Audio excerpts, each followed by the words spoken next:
मैंने कई लोगों को ये कहते हुए सुना है कि मनुष्य जो है भूलों का पिटारा है, मनुष्य जो है गलतियों का पुतला है। और ये सत्य है। भूल भला किससे नहीं होती है, हर एक से होती है, और एक नहीं अनेक भूलें होती हैं। किंतु स्मरण रखिएगा, उन्हीं के वस्त्रों पे कीचड़ लगता है जो कीचड़ साफ करने का प्रयास करते हैं। तो जहां प्रयास वहां भूलें तो होंगी। अब यदि आप कोई नया संकल्प करने जा रहे हैं, कोई बड़ा कार्य करने जा रहे हैं, और आपसे कोई भूल हो जाए तो कोई बात नहीं, पश्चाताप ना करें। अपनी भूल को पहचानें, उसे समझें, उसे सुधारने का प्रयास करें, और सबसे महत्वपूर्ण बात, अपनी भूलों से सीखें। उन्हीं के हाथों से लहू बहता है जो कांटों में छिपे उस पुष्प को निकालने का प्रयास करते हैं। स्मरण रखिए, जिसने जीवन में कभी कोई भूल नहीं की, उसने जीवन में कभी कुछ नया करने का प्रयास ही नहीं किया है। ये भूल आपका सबसे बड़ा शिक्षक है, तो इससे दुखी ना होइए, पश्चाताप ना करें, इस भूल का आदर करना सीखें। फिर देखिए, आप स्वयं को जीवन में और ऊंचा पाएंगे। राधे राधे। ये वृक्ष देख रहे हैं आप, कितना हरा भरा, कितना सुंदर। इसकी शीतल छाया में सुख मिल जाता है। इसकी डालियों पर बैठे पंछी, इनकी वाणी सुनो तो थकान ही निकल जाती। किंतु क्या ये वृक्ष आरंभ से ऐसा ही था? क्या ये सदा ऐसा रहा? नहीं। प्रति वर्ष पतझड़ के निर्मम प्रहार इस पर पड़ते हैं, इसके पत्तों को सुखाते हैं, गिराते हैं, किंतु फिर भी ये वृक्ष अटल खड़ा रहता है।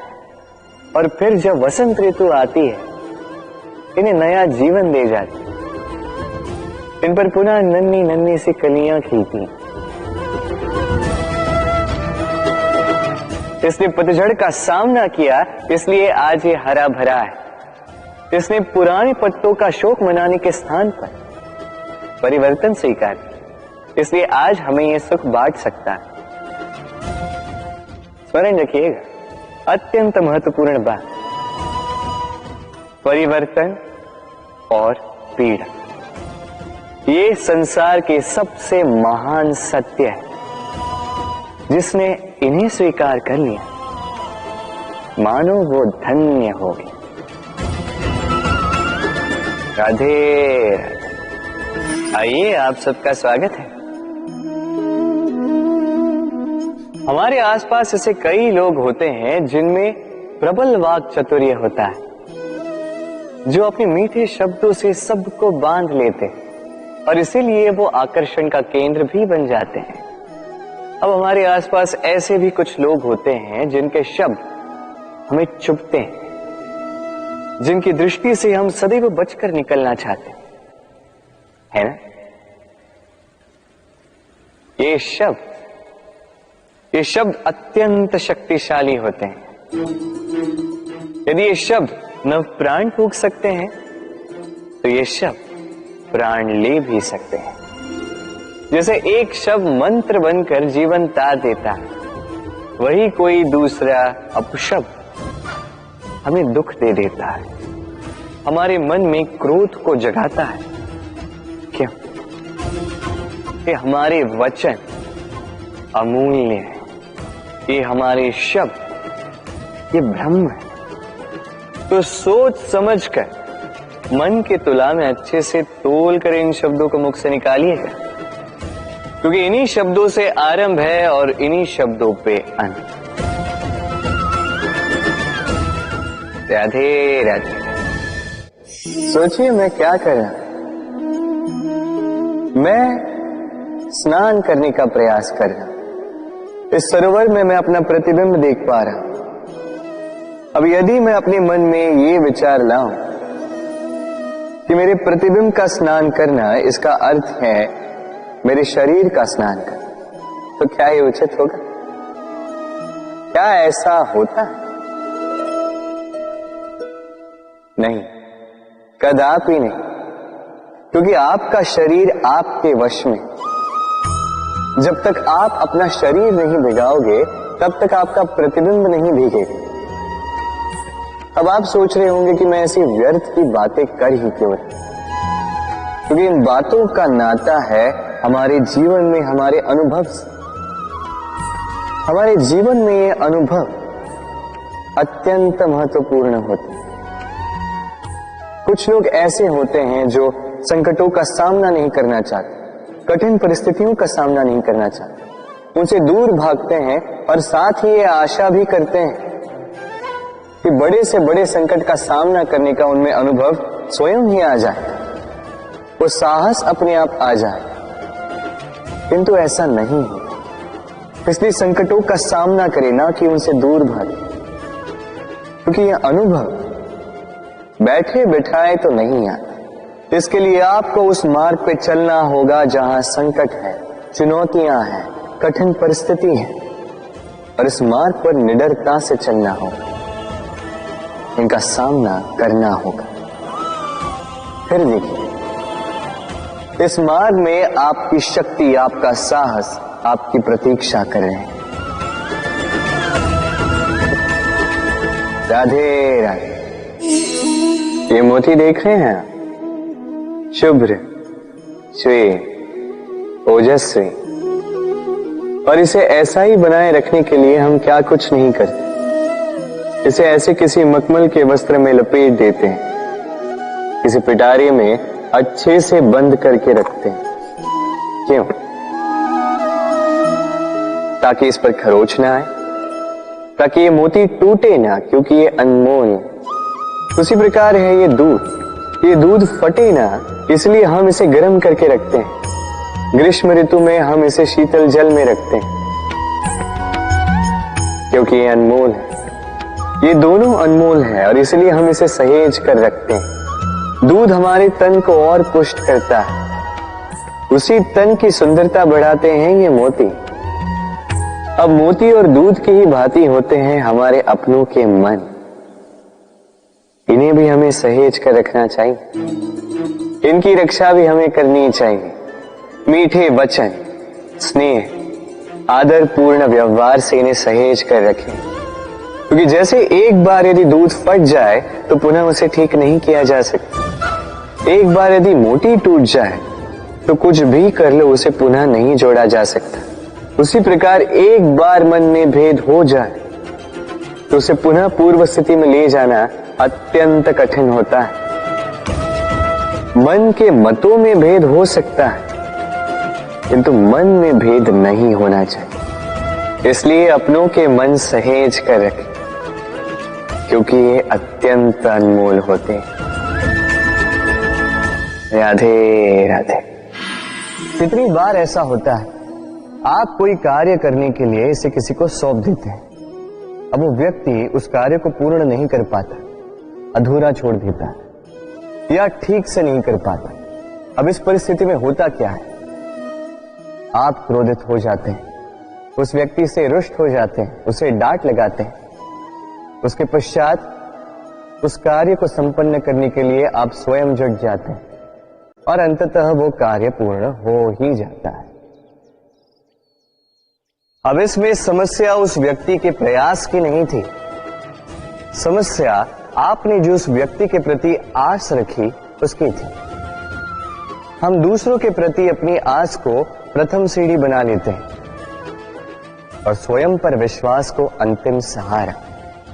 इसके स्थान पर होना ये चाहिए कि स्वयं पर विश्वास को हमें प्रथम सीढ़ी बनानी होगी, उसे अपना सहायक मानना होगा। यदि ऐसा करोगे तो परिणाम और भी सुख और भी आनंददायी होंगे। स्मरण रखिएगा, इस संसार में आपका सबसे बड़ा सहाय और कोई नहीं। इस संसार में आपका सबसे बड़ा तारणहार और कोई नहीं, स्वयं आप हैं। राधे राधे। मुझे अच्छे से स्मरण है, एक बार एक गैया वन से निकलकर हमारे घर चली आई। हमने बड़े प्रयास किए उसे पुनः भेजने के, किंतु वो नहीं लौटी। मैंने मैया को देखा। मैया ने कहा, अच्छी ही तो बात है, ईश्वर का आशीर्वाद है जो गौ माता स्वयं चल के हमारे पास आई है। अब तो कान्हा और बलराम को और दूध पीने के लिए मिल जाएगा। कुछ माह तक वो गैया हमारे साथ रही, उसके पश्चात स्वयं ही एक दिन लौट गए। नंद बाबा निराश हो गए। मैंने मैया को देखा।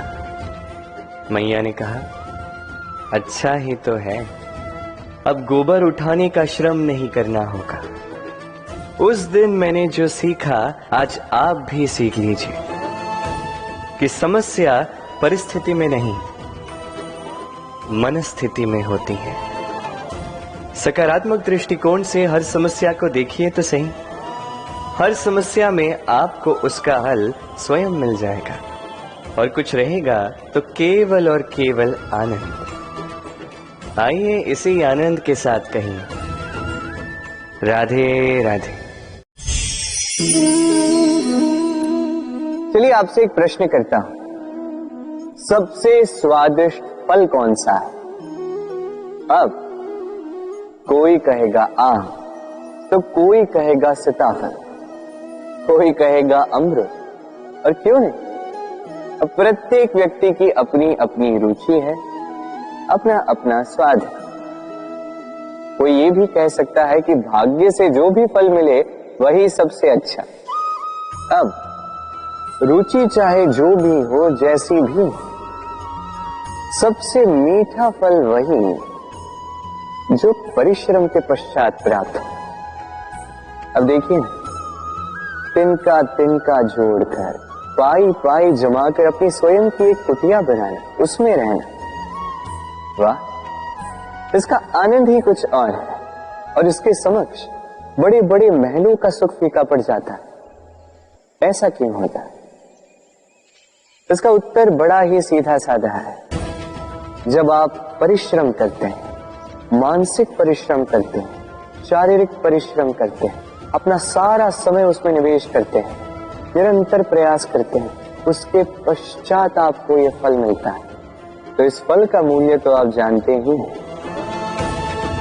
स्मरण रखिएगा, परिश्रम अमूल्य है, इसलिए इससे मिला फल भी अतुल्य है। तो परिश्रम करते जाइए, निरंतर प्रयास करते जाइए, इस फल को प्राप्त करते जाइए, अपने इस जीवन में इस सफलता को प्राप्त करते जाइए।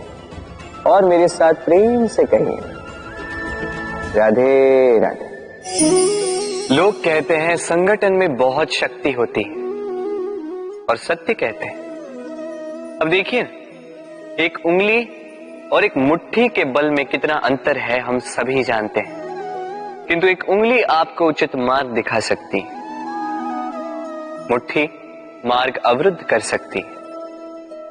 इसलिए यह जानना अत्यंत महत्वपूर्ण है कि संगठन और भीड़ में क्या अंतर है, इसे पहले पहचान। संगठन वो जहां आपका अपना व्यक्तित्व, अपनी पहचान, केवल शक्ति पाने के लिए भीड़ का भाग बन जाना ठीक नहीं, क्योंकि ये भीड़ भले ही आपको शक्ति दे, किंतु आपसे आपकी पहचान छीन लेती है। इसलिए संगठन में रहिए, किंतु अपने व्यक्तित्व को, अपनी पहचान को, इसे कभी मत खोइएगा। राधे राधे। कैसे हैं आप? पूछने का कारण ये कि आज के समय में आसपास किसी भी देख लो, दुखी, व्याकुल, सोचता है कि संसार में सबसे अधिक दुख उसी के जीवन में, सबसे अधिक समस्याएं उसी के जीवन में। संसार में ऐसा कोई व्यक्ति नहीं जिसके जीवन में समस्या नहीं, और संसार में ऐसी कोई समस्या नहीं जिसका हल मनुष्य के पास नहीं। किंतु उस हल को खोजने के लिए अपनी भुजाओं को खोलकर जीवन में आगे बढ़ना होता है, साहस से आगे बढ़ना होता है। किंतु कुछ लोग क्या करते हैं, अपने माथे पर हाथ रख के किसी कोने में बैठकर निराश होकर अपने भाग्य को कोसते हैं। नहीं, ये कभी मत कीजिए। कर्म कीजिए, आगे बढ़िए, साहस दिखाइए और सबसे महत्वपूर्ण बात, संयम रखें, क्योंकि आपका लक्ष्य कितना भी कठिन क्यों ना हो, उस तक पहुंचने का मार्ग आपके पांव के नीचे से होकर ही जाए। राधे राधे। आप ऐसे कई लोगों को जानते हो जो ब्रह्म मुहूर्त में उठते हैं, स्नान करते हैं, प्रार्थना करने बैठ जाते हैं, श्लोक पाठ करते हैं और दूसरों को भी ज्ञान देते हैं कि वो भी ये सब करें, मंत्रोच्चार करें। मंत्रोच्चार, निस्संदेह इसमें बहुत शक्ति होती है, किंतु ये शक्ति आपको तभी मिलेगी जब आप उस मंत्र में छिपी सीख आत्मसात करेंगे, अपने जीवन में उतारें, उस सीख को आप कर्मों में परिवर्तित करें, प्रेम से इस सद्ज्ञान को अपने जीवन में लाइए, इसका प्रयोग कीजिए, तब मिलेगी आप इस मंत्र की शक्ति। अन्यथा ये मंत्र पढ़ के कोई लाभ नहीं होगा। स्मरण रखिएगा, मंत्र की शक्ति उसे बोलने में नहीं, उसे अमल करने में। राधे राधे। कितनी शांत, सौम्य, शीतल होती है एक बहती नदी। आसपास की भूमि को नम करती है, पशुओं को जल देती है, पक्षियों के लिए क्रीड़ा स्थल बन जाती है और हमें देती है शांति। किंतु बाढ़ में जब यही बहती नदी प्रकोप पर उतर आती है, जब अपना रौद्र रूप धारण कर लेती है, कुछ नहीं छोड़ती। वन, घर, शहर, पर्वत तक तोड़ डालती है ये शांत बहती नदी। अब इसी प्रकार होते हैं हमारे भाव। जब तक शांत है, जब तक नियंत्रण में, तब तक सदा आपको सुख देंगे, किंतु यदि ये अनियंत्रित होकर बाहर निकले, सर्वस्व का अंत कर देते हैं। इसलिए भावनाओं के नियंत्रण में नहीं, भावनाओं को नियंत्रण में करना सीखें। आप जीवन में बहुत सफलता पाएंगे। राधे राधे। ये मुद्रा, अब सोचिए ये हमारा जीवन है। अब इसमें सुख और दुख, इस मुद्रा के, इस जीवन के दो पहलू। किंतु हम जब भी ईश्वर से प्रार्थना करते हैं, सदैव सुख ही मांगते हैं, और ये सुख आता भी, और सुख आते ही व्यक्ति सर्वप्रथम उनको भूल जाता है जो दुख में उसके साथी। अब ऐसे में वो उनकी सहायता तो नहीं करता, वो करता है उपकार, और अब इस उपकार के बदले लोगों से स्वयं के लिए वो श्रद्धा चाहता है। अब श्रद्धा, इस भाव के कारण वो स्वयं को दूसरों से अधिक श्रेष्ठ, स्वयं को दूसरों से भिन्न समझ लेने पर विवश हो जाता है, और अलग होने के कारण उसमें जागता है अहंकार, और ये बनता है उसके पतन का निमित्त। अब इसमें क्या किया जाए, क्या मांगा जाए ईश्वर से, ये प्रश्न उठता है। तो मांगिए सुख केवल उतना ही कि अहंकार ना आ जाए, और दुख उतना ही कि आस्था न चली जाए। राधे राधे। स्वप्न, हम जीवन में स्वप्न देखते हैं, उन्हें पूर्ण करने का पूर्ण प्रयास करते हैं, किंतु ये स्वप्न पूर्ण ना कर पाने की स्थिति में हम टूट जाते हैं, बिखर जाते हैं, और फिर ये बोझ हम आने वाली पीढ़ी पर लगभग लाद देते हैं। हम सोचते हैं कि जो हम ना बन सके, हमारी संतान अवश्य बने, जो हम कभी ना पा सके, हमारी संतान अवश्य पाए। ये विचार अनुचित प्रतीत नहीं होता, किंतु ये भूल है, और यही भूल हम कर बैठते हैं। संतान प्रकृति और परमात्मा का आशीर्वाद है। उनके भीतर उनका अपना एक अस्तित्व छिपा है। तनी गौर से देखिए तो सही। आपने केवल उस संतान को जन्म दिया है, उसका जीवन आपका नहीं है। इसलिए अपने संतान के साथ रहिए, समय व्यतीत कीजिए, उन्हें प्रेम दीजिए, भरपूर प्रेरणा दीजिए, किंतु प्रेरणा दीजिए उसका अपना स्वयं का अस्तित्व बनाने, उसके स्वयं के स्वप्न पूर्ण करने, ना कि अपने अधूरे स्वप्न पूर्ण करने। उनके अस्तित्व को निखर कर उठने दीजिए। राधे राधे।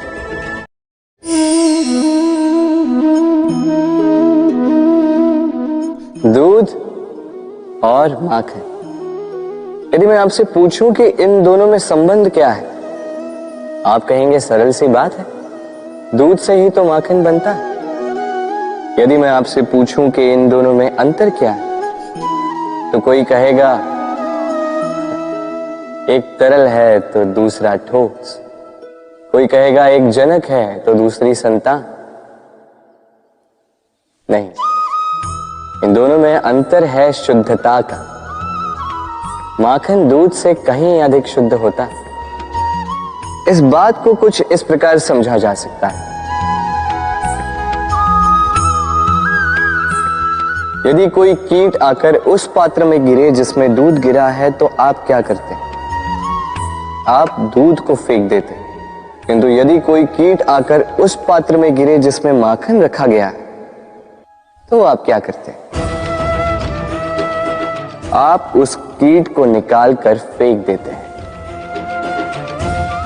ये कीट मैला है, ये कीट दूषित है। और यदि हमारा मन निर्मल ना हो, तो ये कीट हमारे मन को भी दूषित कर देगा, उसे मैला कर देगा। किंतु यदि हमारा मन माखन की भांति शुद्ध हुआ, तो कुविचार को स्वयं से जाना होगा।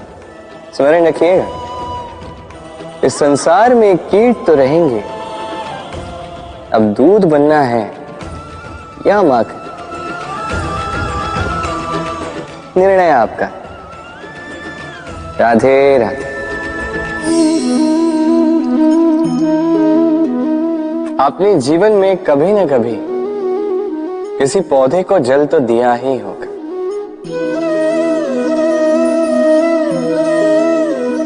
कभी मन में ये प्रश्न नहीं आया कि हम पौधे के पत्तों को, पुष्पों को, डालियों को,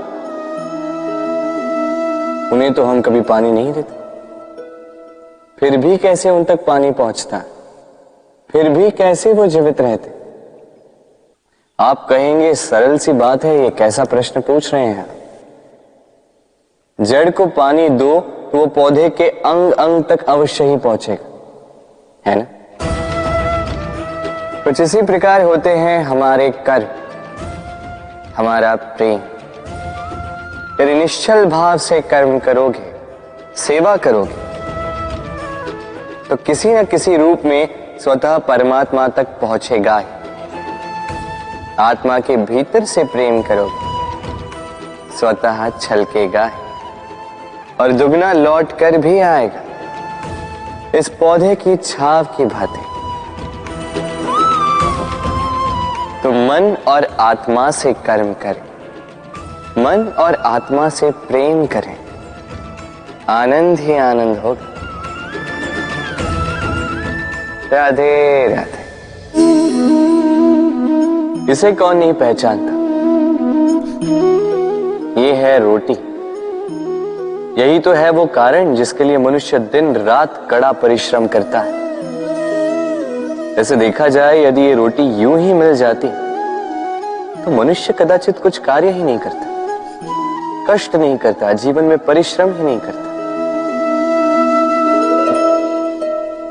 वैसे एक बात तो है,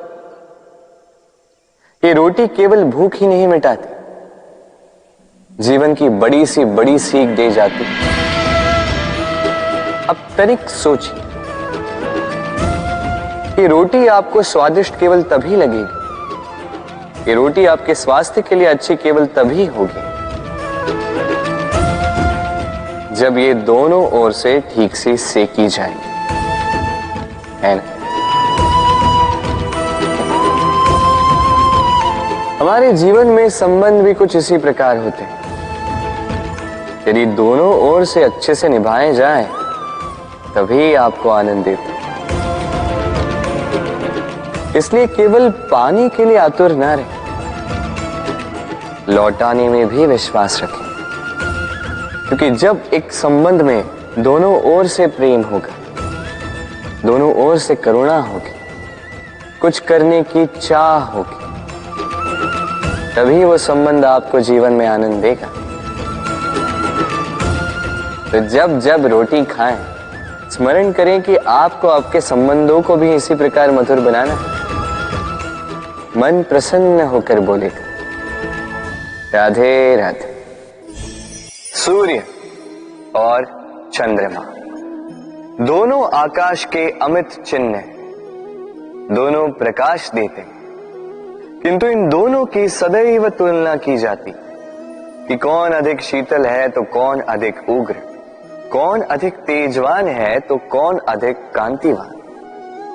अब क्या ये तुलना उचित है? कदापि नहीं, क्योंकि ये दोनों भले ही प्रकाश पुंज हो, किंतु ये दोनों भिन्न है। दोनों का अपना अपना महत्व है और दोनों का अपना अपना समय है जब ये चमकते हैं, तो इनकी तुलना अनुचित है। और इसी प्रकार हमारे जीवन में भी तुलना अनुचित ही होगी। स्वयं की तुलना किसी और से कभी मत कीजिएगा। यदि कोई और आपकी तुलना किसी और से करे तो उस पर ध्यान मत दीजिएगा, क्योंकि इस तुलना से स्वयं को हीन समझ लेना आपके हित में नहीं, ये आपके लिए लाभदायक नहीं। बस प्रयास करते रहिए, स्वयं को निखारते रहिए और सही समय की प्रतीक्षा कीजिए, क्योंकि सही समय आने पर ये आपके गुण, आपकी महत्ता बढ़ाएंगे। राधे राधे। जीवन में सभी महान बनना चाहते हैं, सभी बड़ा बनना चाहते हैं, किंतु बड़ा बनते कैसे हैं?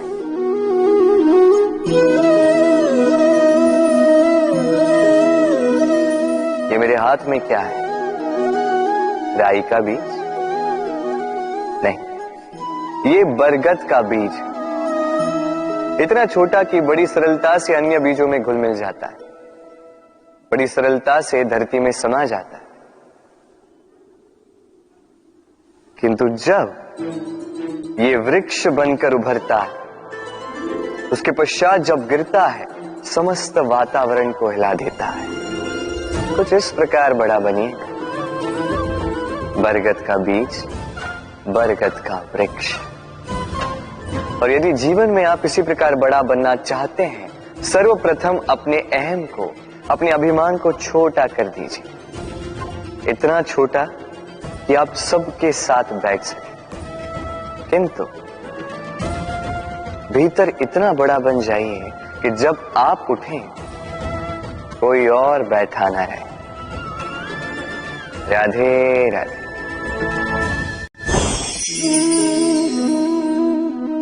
जीवन में जब भी किसी समस्या का हल हम खोज नहीं पाते, तब हम क्या करते हैं? हम जाते हैं ईश्वर के पास, सहायता की प्रार्थना करते हैं, मार्ग पूछते हैं, है ना?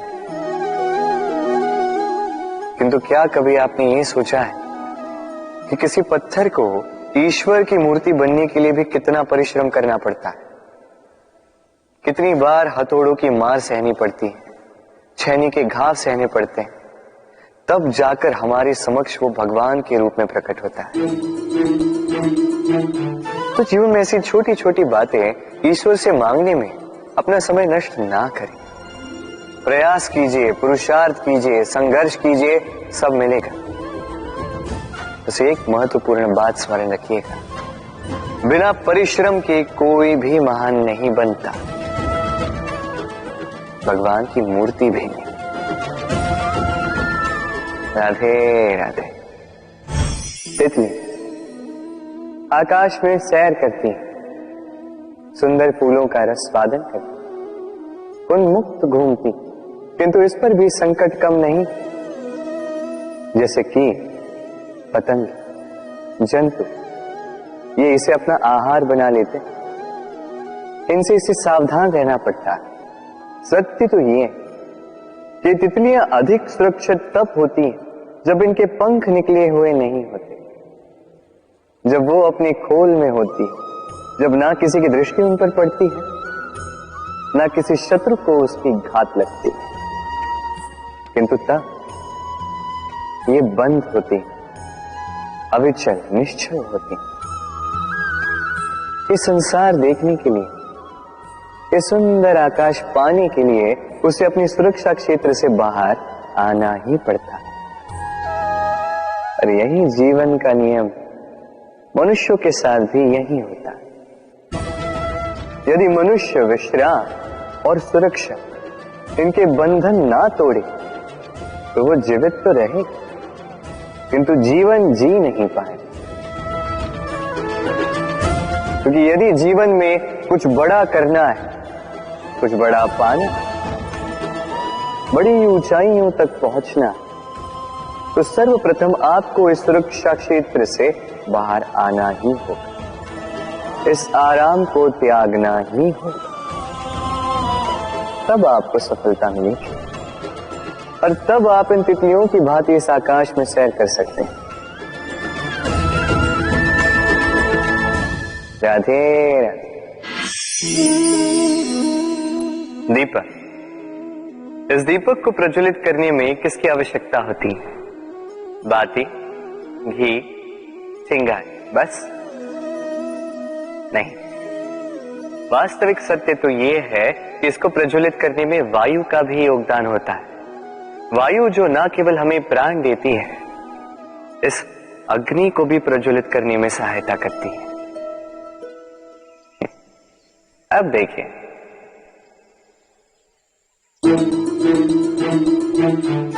देखा, जिस वायु ने इस अग्नि को प्रज्वलित किया उसी ने इसे बुझा दिया। बस उस वायु की गति तनिक अधिक थी, है ना? अर्थात प्रत्येक भाव का, हर वेग की एक सीमा होती है जिसे लांघना नहीं चाहिए।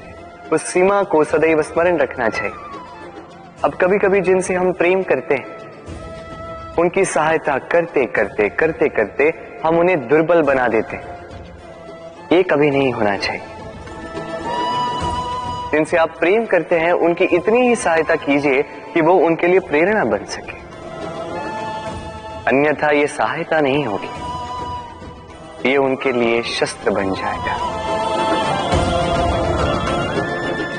राधे राधे। मनुष्य में एक छोटी सी समस्या है, वो कभी स्वयं की निंदा सुन नहीं पाता। यदि कोई उसके विषय में कुछ बुरा कहे, सह नहीं पाता। सदैव भयभीत रहता है कि ये जो चार लोग हैं कहीं मेरे विषय में बुरा ना सोचे। और यदि उसे पता लग जाए कि कोई उसके पीठ पीछे उसकी बुराई कर रहा है तो दुखी हो जाता है। अब क्या इस कारण से स्वयं को दुखी कर लेना उचित है? कदापि नहीं। क्योंकि सबसे पहली बात जो आपको स्मरण रखनी है, यदि कोई आपकी पीठ पीछे बुराई करता है वो पहले ही आपसे 2 कदम पीछे है ना। ईर्ष्यावश आपके विषय में सारी बातें कर सकता है, किंतु यदि ऐसा नहीं, यदि वो सत्य कह रहे हैं तो सर्वप्रथम अपनी भूलों को समझे, उस सत्य को समझे और निकाल फेंके इन अवगुणों को, और फिर देखिए आप उनसे 2 कदम और आगे बढ़े। क्योंकि ये जीवन रथ ये आगे देखकर चलाया जाता है, पीछे देखकर नहीं। तो ये पीछे देखना छोड़, जो वर्तमान है इसे देखें, इसे जी। जो भविष्य है, जो आपका लक्ष्य है, उसे साथ और मेरे साथ प्रेम से कहिए राधे राधे। हम में से ऐसे कितने हैं जो भय से भयभीत होते हैं, कोई भी बड़ा कार्य करने से पूर्व थोड़े असंतुलित होते हैं। लगभग सभी, है ना? प्रत्येक व्यक्ति के मन में यह भय जागता ही। अरे इसका अर्थ मेरे विचार से यह है कि भय ये भाव बुरा नहीं, क्योंकि यदि ये भाव बुरा होता तो क्या ईश्वर इस भाव को सभी प्राणियों में देते?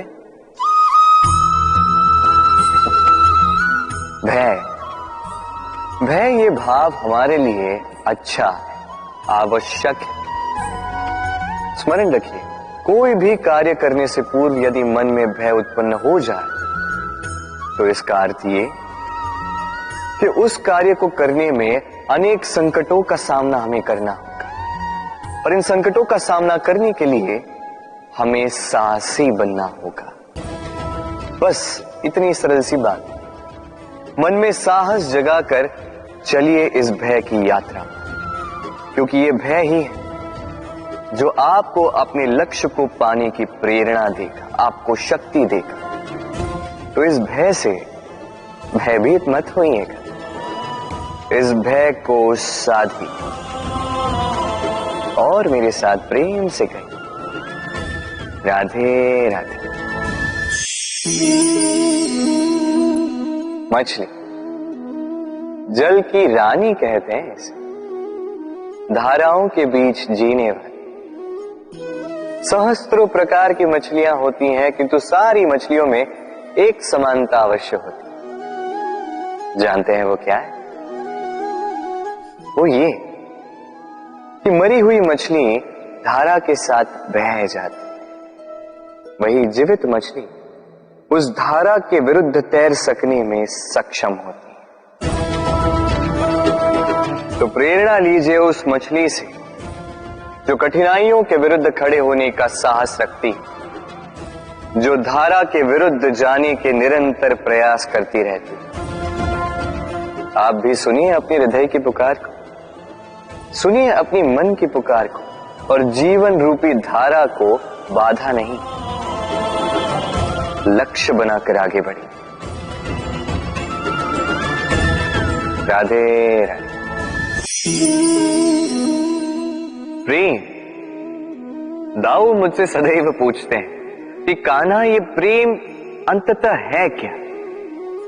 माना कि ये समर्पण है, माना कि एक दूसरे में खो जाना है, किंतु इसका अनुभव क्या है, इसका भाव क्या है? अब प्रेम को पूर्णतः परिभाषित करना कान्हा के वश में तो नहीं है, क्योंकि ये प्रेम है इतना महान, किंतु प्रेम के विशुद्ध अनुभव के बारे में मैं बता सकता, अपने अनुभव को लेकर। देखिए, ये प्रेम वो रंग है जो जीवन में रस भर देता है। ये प्रेम वो सोच जो पल भर में मुख में मुस्कान ला देती है। प्रेम वो पुष्प है जो मन की बगिया को खिला देती है। प्रेम वो सोच जो एक ही क्षण में संसार में आपको सबसे अधिक संपन्न अनुभव करवाती है। ये प्रेम वो जो तपते मरुस्थल में आपको जीवित रखे। ये प्रेम वो जो आपकी आत्मा को तृप्त कर दे। ये प्रेम वो जो आपके मुख पर मुस्कान ला दे, जैसे अभी इस समय राधा मेरे मुख पर ले। अद्भुत है ये प्रेम। तो आइए इसी प्रेम के साथ कहें राधे राधे। मनुष्य में एक विशेषता है, और वो ये कि वो सदैव यही सोचता है कि सब में वही विशेष है। सदैव सर्वश्रेष्ठ कार्य करना चाहता है, सर्वश्रेष्ठ परिणाम पाना चाहता है, सदैव चाहता है कि हर स्थान पर उसे ही यश मिले। किंतु जब बात आती है प्रेम की, तो प्रेम एक ऐसा विशेष भाव है जो मनुष्य से कहीं अधिक है। प्रेम में जिस व्यक्ति से आप प्रेम करते हैं उस व्यक्ति की प्रसन्नता आप सर्वश्रेष्ठ से भी श्रेष्ठ मानते हैं। उस व्यक्ति से यदि हार जाओ तो मुख पर कड़वाहट नहीं, होठों पर मुस्कुराहट आती। जिसे आप प्रेम करते हो यदि उसे हराकर आप जीत रहे हो तो ये जीत नहीं है, ये सबसे बड़ी हार है। तो अब चयन आपका है, आप क्या चाहेंगे? आप चाहेंगे कि प्रेम की जीत हो या आप चाहेंगे कि आपकी जीत हो? राधे राधे। प्रेम, ये प्रेम मनुष्य से क्या नहीं करवा सकता, बड़े से बड़ा कार्य करवा सकता है, बड़े से बड़ी बाधा पार करवा सकता है। चाहे तो मरुस्थल में कुआं खुदवा सकता है, पर्वत लंघवा सकता है, हर असंभव कार्य संभव करवा सकता है। किंतु यदि मैं ये कहूं कि प्रेम आपसे ढोंग भी करवा सकता है तो क्या आपको उचित लगेगा? क्या आपको लगेगा कि ऐसा हो सकता है? अवश्य हो सकता है। जैसे मैं ढोंग कर रहा हूं इस समय अपनी राधा के लिए, अपनी प्रेम के लिए। मैं राधा से अनंत प्रेम करता हूं, निस्वार्थ प्रेम करता हूं, किंतु फिर भी मुझे स्वयं को एक छलिया, स्वार्थी, लालची दिखाना पड़ रहा है। ये ढोंग मुझे करना पड़ रहा है अपने प्रेम के लिए। अब आप कहेंगे कि क्यों कृष्ण, ये सब करने की क्या आवश्यकता है? क्या राधा से विवाह करके तुम संतोष की सांस नहीं ले सकते? अवश्य ले सकता। राधा से विवाह करके मैं बहुत प्रसन्न रहूंगा, किंतु मैं जानता हूं कि मेरी राधा प्रसन्न नहीं रह पाएगी, क्योंकि यदि यह विवाह हुआ तो उसके माता पिता, उसके परिवार को बरसाना त्यागना होगा। राधा के मन पर एक कभी न भरने वाला घाव लग जाएगा। दुख उसको छूपता रहेगा, वो ये जानती रहेगी, स्मरण करती रहेगी कि उसके कारण उसके माता पिता को इतने कष्ट भोगने पड़ रहे। अब राधा की पीड़ा की नींव पर कृष्ण संतोष का भवन भला कैसे बांध सकते हैं? क्योंकि जिनसे आप प्रेम करते हैं केवल उनकी भावनाएं नहीं, आपका प्रेमी जिनसे प्रेम करता है उनकी भावनाओं का भी ध्यान रखना आपका कर्तव्य है। और कभी कभी अपने प्रेम को ऊंचा उठते हुए देखने के लिए आपको स्वयं को गिरते हुए दिखाना होगा। यही कुछ कार्य है जो आपको अपने प्रेम के लिए करने पड़ते हैं। राधे राधे। ईश्वर, जब भी हम ईश्वर को स्मरण करते हैं, ईश्वर से ये अवश्य मांगते हैं कि हम सदा स्वस्थ रहें, इन संकटों से, इन कठिनाइयों से हम सदा दूर रहें। किंतु ये बहुत बड़ी भूल। अब आप सोच रहे होंगे कि मैं क्या बातें कर रहा हूं। भला ईश्वर से संकटों से दूर रहने की कामना करना ये भूल कैसे हुई? क्योंकि ये संकट, ये कठिनाई जिनसे हम दूर भागते हैं, जो संकट कुछ ही समय के लिए आता है और फिर जाने के पश्चात आपको अपने सगों, आपके हितैषी, आपके मित्रों की परख करवा देता है, आपकी सोई हुई समझ जगाता है, आपको और भी बलवान बना देता है। ये संकट जिससे हम दूर भाग रहे हैं, यदि हम इन संकटों का सामना करना सीख जाए, इस अनुभव से सीखना आत्मसात कर, ये जीवन और भी अधिक आनंदमयी हो जाएगा। तो अब से जब भी ईश्वर को स्मरण करें, संकटों से दूर रहना नहीं, संकटों का सामना करने की शक्ति मांगे, स्वप्न देखें और निडरता से उसकी ओर बढ़े। ये स्वप्न अवश्य सच हो। राधे राधे। आपने ऐसे कई लोगों को देखा होगा जिन्होंने संसार ही त्याग दिया, अपना घर दार हर संबंध छोड़ दिया, निकल पड़े केवल ईश्वर की खोज में। ध्यान करके सेवा की, किंतु फिर भी उन्हें कभी ईश्वर नहीं मिले। उल्टा असंतोष और बढ़ गया। क्यों होता है ऐसा? एक महत्वपूर्ण बात स्मरण रखिएगा, ईश्वर ही आनंद है। ध्यान का अर्थ है मन में इस आनंद को जगाना, और सेवा का अर्थ है इस आनंद को सब में बांटना। तो यदि इस मन में आनंद को जगाओगे और इसे सब में बांटोगे, तो ईश्वर रूपी आनंद आपको अवश्य मिलेगा। राधे राधे।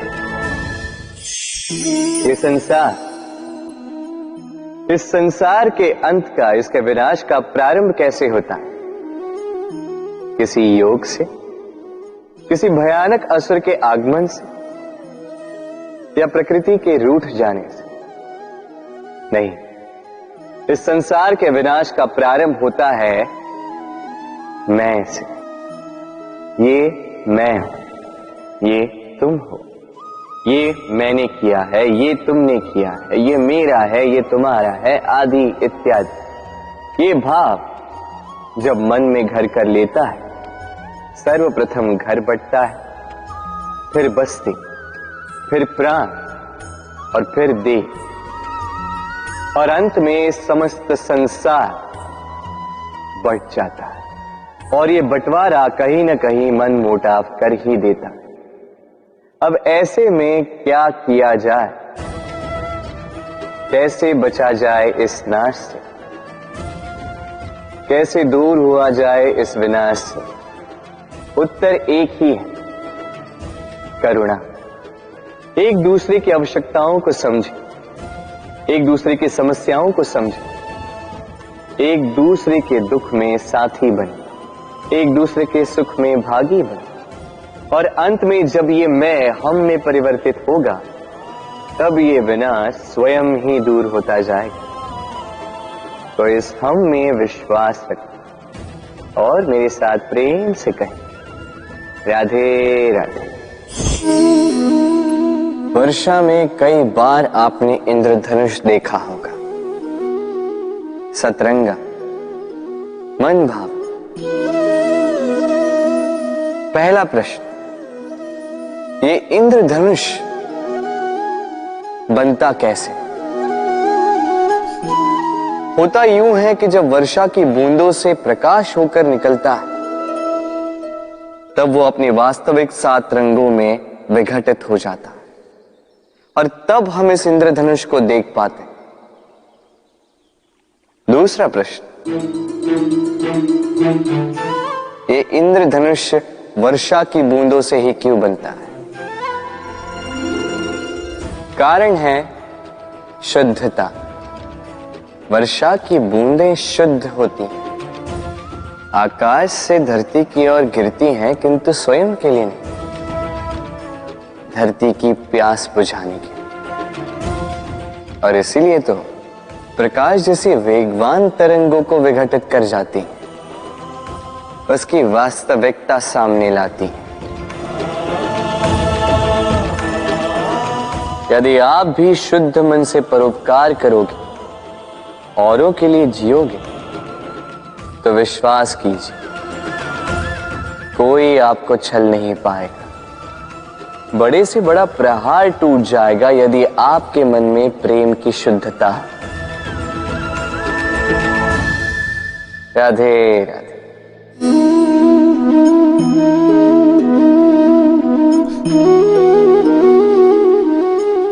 आइए, आज आपको एक कहानी सुनाता।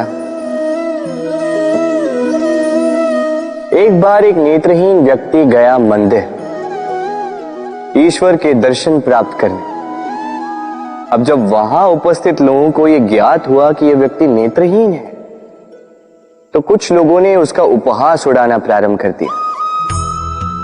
वो जिसकी स्वयं की दृष्टि ही नहीं, क्या करने आया होगा यहाँ?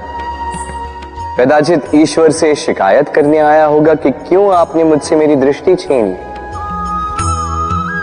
किंतु इन सभी बातों से उस नेत्रहीन व्यक्ति ने स्वयं को पीड़ित नहीं होने दिया। वो मुस्कुराए और उसने केवल एक बात कही, माना कि मेरे भाग्य ने मुझसे मेरी दृष्टि छीन ली, किंतु मैं अभागा नहीं, क्योंकि मेरा ईश्वर वो मुझे देख सकता है।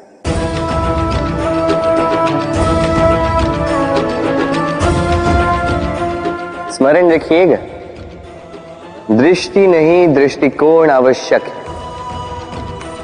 यदि आपका दृष्टिकोण शुभ हो तो अशुभ में भी शुभ स्वयं दिखने लगता है और मन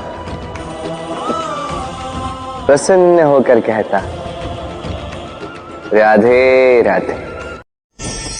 कभी कभी कोई हमें छोटा कह दे, हमारे बारे में नीची बात कह दे, हमें अच्छा नहीं लगता, हम उसे अपमान समझ लेते हैं, कभी निराश हो जाते हैं, अस्वस्थ हो जाते हैं, किंतु इसकी कोई आवश्यकता नहीं। अब मुझे ही देख लीजिए, कोई मुझे मुरलीधर कहता है तो कोई मुझे छलिया, कोई मुझे नंद का आनंद कहता तो कोई मुझे माखन चोर। अब बताइए, क्या मेरे नाम के आगे चोर लगा देने से आपका प्रेम मेरे लिए कम हुआ? यही तो मैं समझाना चाहता। किसी के कुछ कह देने से उस प्रेम को कोई हानि नहीं, क्योंकि आपका प्रेम मेरे प्रति मेरे स्वभाव के कारण, मेरे कर्मों के कारण, मेरे व्यक्तित्व के कारण। इसलिए स्मरण रखिए, जीवन में केवल कर्म पे ध्यान रखिए, ना कि उस नाम पे जो लोगों ने आपको दिया, क्योंकि ये कर्म यही महत्वपूर्ण है, व्यर्थ तो ये नाम है। राधे राधे। यदि हमारे जीवन में ये कला ही ना हो तो हमारा जीवन निरस हो जाएगा। अब यदि मैं आपसे पूछूं कि सबसे बड़ी कला कौन सी है, तो कोई कहेगा चित्रकला, क्योंकि वो उसके मन को आनंद देता है। कोई कहेगा युद्ध कला, क्योंकि उसमें विजय प्राप्त होती है। कोई कहेगा भवन निर्माण करने की कला, क्योंकि उसमें छत मिलती है। कोई कहेगा संगीत कला, कोई कहेगा नृत्य कला, कोई कहेगा अभिनय कला, आदि इत्यादि। किंतु इस बात पर विवाद करना अनुचित है, हो ही नहीं सकता, क्योंकि प्रत्येक व्यक्ति की अपनी भिन्न भिन्न सोच, अपना भिन्न भिन्न दृष्टिकोण। बस एक बात है, एक विशेष बात जो हर कला में पाई जाती है, मन को प्रभावित करने का गुण। तो सबसे बड़ी कला वो जो मन को प्रभावित करे, और सबसे बड़ा कलाकार वो जो औरों के मन में प्रवेश करे। जिसके पास ये गुण होगा वो कलाकार सबसे बड़ा होगा। तो यदि ये संसार रंगमंच है तो हम इस रंगमंच के कलाकार, और यहां पर भी सबसे बड़ा कलाकार वही होगा जो औरों के मन में प्रवेश करेगा, वहां घर बसाएगा। और इस मन तक पहुंचने की सीढ़ी है ये 2.5 अक्षर शब्द, प्रेम। तो प्रेम करते जाइए, जग जीतते जाइए। राधे राधे। राधा मुझसे कई बार पूछती है, ये मोह और प्रेम में अंतर क्या है? दाऊ भी समझ नहीं पाती। आपके मन में भी ये प्रश्न चल रहा होगा कि अंतर क्या है इस मोह में और इस प्रेम में। चलिए, बड़ी सरलता से मैं आपको ये समझा देता हूं। एक और स्मरण कीजिए, एक मछली का जो जल में रहती है, वहीं क्रीड़ा करती है। कभी गर्मी के कारण यदि वो जल सूखने लगे तो वो उसे छोड़कर नहीं जाती, वहीं रहती। भले ही जल कम होने के कारण वो वहां पर तड़प तड़प कर अपना प्राण त्याग दे, स्थान नहीं त्यागती। दूसरी ओर होता है भंवरा, जो किसी पुष्प के आसपास केवल तब तक मंडराता है जब तक उस पुष्प में रस हो। वो रस लुप्त, वहां वो भंवरा लुप्त। तो जो अंतर एक भंवरे में और मछली में, वही अंतर है मोह में और प्रेम। जो बिना कामना के, बिना लालच के किया जाए वो प्रेम, और जो कुछ पाने की अपेक्षा से किया जाए वो मोह। इसलिए त्याग दीजिए इस मोह को और मेरे साथ प्रेम से कहें, राधे राधे। इस जीवन में कई सारे लोग धन और बल से मूल्यांकन करते हैं किसी भी व्यक्ति का, स्वयं का भी, दूसरों का भी। और कई बार धन और बल अर्जित करने की इस प्रक्रिया में हम समय, संबंध और स्वास्थ्य को पीछे छोड़ देते हैं, अनदेखा कर जाते हैं। सोचते हैं कि एक बार हमने धन और बल अर्जित कर लिया, उसके पश्चात समय भी हमारे अनुसार चलेगा, संबंध में और मधुरता भी आएगी और स्वास्थ्य भी हमारी मुट्ठी में होगा। किंतु इस धन के कारण जब हम इन तीनों को खो देते हैं, तब हमें ज्ञात होता है कि हम कितने निर्धन थे। फिर उसके पश्चात संसार का सारा धन एकत्रित कर लीजिए, फिर भी आप अपना खोया हुआ समय पुनः नहीं ला सकते, ना वो संबंध, ना वो स्वास्थ्य। इसलिए इन तीनों का मूल्य समझ लीजिए, इससे पहले कि विलंब हो जाए।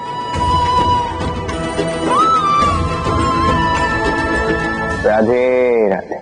बड़ी ऊंचाइयों पर पहुंचने के लिए हमें किसकी आवश्यकता होती है? अब इसका उत्तर बड़ा ही सरल है, सीढ़ियों की। अब इसमें एक गूढ़ रहस्य छिपा। हम जब तेजी से सीढ़ियों पर चढ़ते हैं, यदि किसी को पीछे छोड़ दे तो क्या उसे देखकर हम उसे हीन समझ लेते हैं? क्या उसे हीन दृष्टि से देखते हैं? यदि किसी को धक्का देकर हम आगे बढ़े तो क्या उसे देखकर उसका उपहास बनाते हैं? यदि आपका उत्तर हाँ है, तो ये बहुत बड़ी भूल।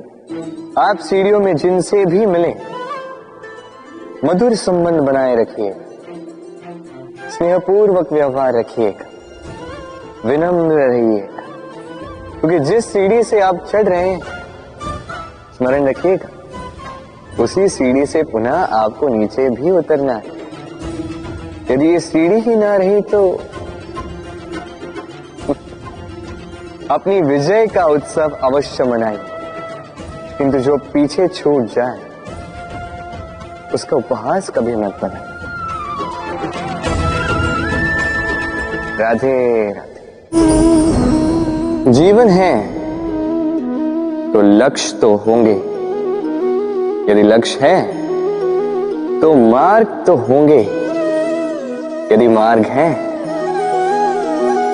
तो बाधाएं तो आएंगी।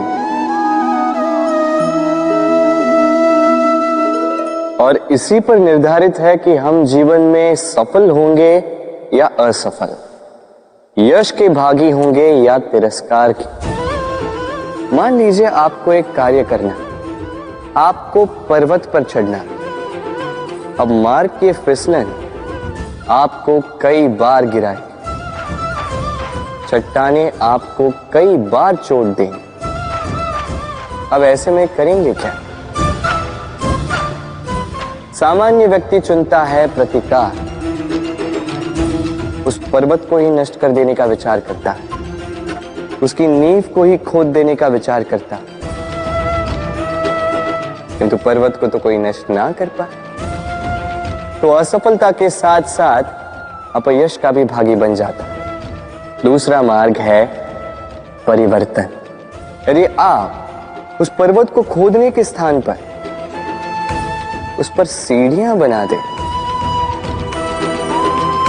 तो आप भी उस पर्वत पर चढ़ सकते हैं, कोई और भी उस पर्वत पर चढ़ सकता है, आने वाली पीढ़ी भी उस पर चढ़ सकती है, और यही आने वाली पीढ़ी सदा आपका यश गाएगी। इसलिए जीवन में प्रतिकार नहीं, परिवर्तन चुन, बदला नहीं, बदलाव चुन। आपकी ये बाधा आपकी मित्र बन जाएगी। राधे राधे। संसार में सबसे अधिक पवित्र माना जाता है गंगा जल को। कभी सोचा है क्यों? क्योंकि गंगा जल का आविर्भाव ही शुद्ध होता है, उसका जन्म शुद्ध होता है, जहां से उसका प्रारंभ होता है वो शुद्ध होता है। और प्रारंभ का शुद्ध होना अति आवश्यक है। हमारे जीवन में प्रारंभ होता है हमारे विचार से। अपने विचार शुद्ध रखें, क्योंकि इन विचारों से बनते हैं आपके शब्द। आपके शब्द शुद्ध रखें, क्योंकि इन शब्दों से आपके कार्य संपादित होते हैं। आपके कार्य शुद्ध रखें, क्योंकि ये कार्य बनाते हैं आपका स्वभाव। स्वभाव से बनती हैं आपकी आदतें, और आदतों से बनता है आपका चरित्र। और ये चरित्र संसार के समक्ष आदर्श के रूप में आता है। तो विचार से आदर्श तक की यात्रा शुभ तभी होगी जब आपके विचार शुभ होंगे। तो इस संसार में, इस जीवन में आपके विचार शुभ रखें, शुद्ध रखें। आपका मन प्रसन्न होकर बोलेगा। राधे राधे।